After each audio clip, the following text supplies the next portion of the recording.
The 54th Massachusetts Volunteer Infantry Regiment paved the way for other African Americans to fight during the Civil War. Because the 54th was one of the best regiments in the Civil War, the government allowed more black men to enlist in the military.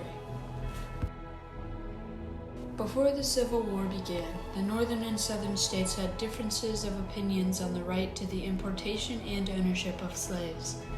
In the northern states, many leaders saw slavery as a violation of human rights. Additionally, the northern economy was focused on manufacturing. Many immigrants saw slavery as a threat to their jobs. They felt companies would hire free labor if slavery was legal.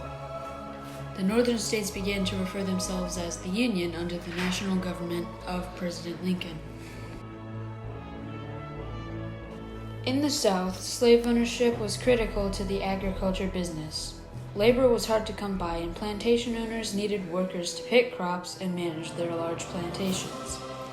The South, or the Confederacy, believed in the right to own people to support their business, specifically people that they believe are inferior race.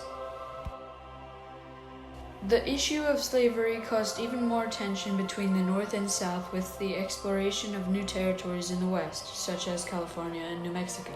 Politicians could ignore slavery no longer. The Battle of Fort Sumter marked the first battle of the Civil War in 1861.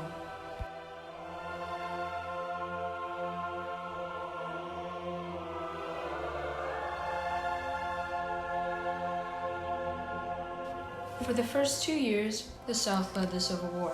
When the Union had no more white men who were volunteering, leaders of the Union Army were running out of options. In the North, each state were responsible for fulfilling their enlistment quota. Early on, the government didn't think it was necessary to have black men join the fight. However, Governor John A. Andrew hoped to enlist black men into the war, which would help his state fill the quotas and show that black men can fight. On March 3, 1863, Congress passed the Enrollment Act, in which all men of ages 20 to 45 had to serve a 3-year enlistment.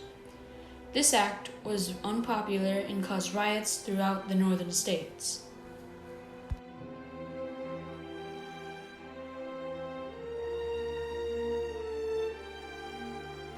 Finally, with no other option, the northern government decided to make a new regiment with white officers and black soldiers. They called this regiment the 54th Massachusetts Volunteer Infantry, and would be the first of all black regiments. Robert Gould Shaw was requested to lead the 54th by Governor Andrew. Many other white officers would help him lead the 1,100 black men in the 54th. These black soldiers were considered free men, and all were volunteers enlisted to fight in the war.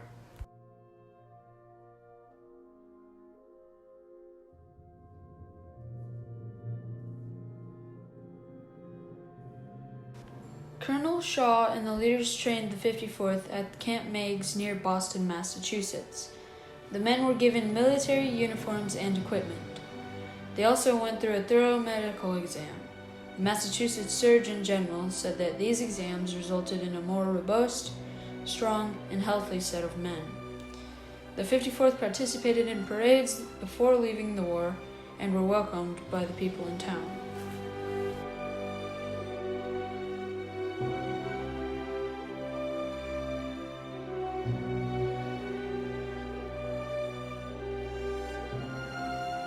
In the beginning, the 54th fought in many battles and won.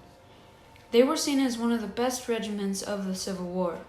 Because of their success, the government asked the infantry to lead the troops heading into Fort Wagner. The 54th was the first regiment to get past the first walls of defense for Fort Wagner. Both sides of the battle lost many soldiers, and neither could fight for very long. The Battle of Fort Wagner made an enormous impact on the 54th. They lost 40% of its men during the battle. Colonel Shaw died at Fort Wagner as well, right next to the flag bearer. This caused them to retreat and lose. The battle killed about 440 men in all.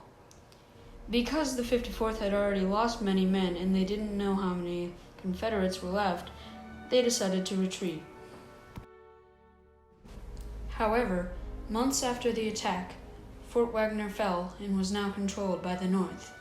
It is said that the 54th both won and lost at the battle at the same time. They lost because they did not win the battle and they lost so many men. But they also won because they had the largest impact on weakening the fort out of any other regiment that had tried before. And by weakening it, the next regiment to attack the fort was able to conquer it.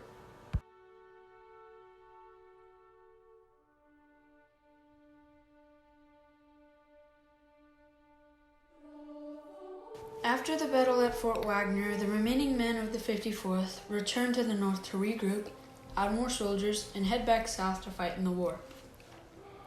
Although they fought in many more battles, they were not as meaningful to the war as the impact at Fort Wagner.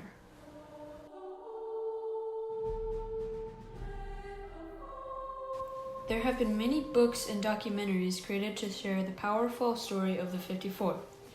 The most recent was in 1989, when Edward Zwick directed the movie Glory. The movie was successful and won 3 Academy Awards.